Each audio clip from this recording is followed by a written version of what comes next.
Okay, today I'm going to show you how to make a windmill mechanism without having to cut anything.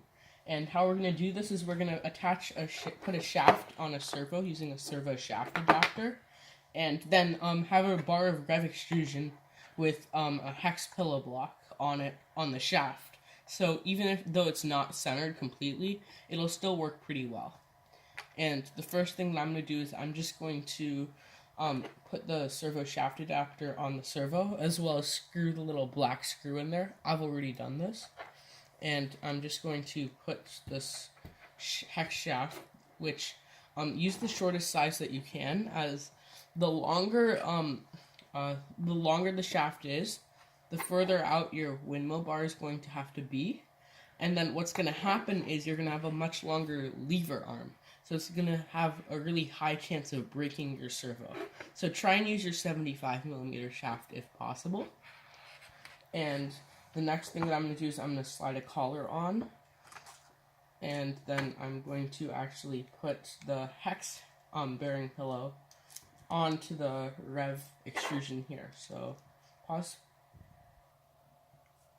Okay, now I've gotten screws in the hex pillow block. I'm just going to slide it onto the rev extrusion and tighten it so that it's really close to centered. And after this, I'm just going to slide it onto the shaft and put the second shaft collar on. So I'm just going to slide it on and put the second shaft collar on. And I'm going to make sure that this shaft collar here is flush with the end of the shaft. Then push this as close as I can, and then get the second shaft collar tightened. And that's all to the hardware. Okay, here I'm with the servo programmer, and I'm going to make sure that this is a continuous rotation servo, so that I can rotate the 3 times needed to actually activate the windmill. So first thing is I'm going to turn the switch to on, and make sure that this switch is next to the side with C, not S. After that, it's pretty simple. Just hold programming for a few seconds, and then release.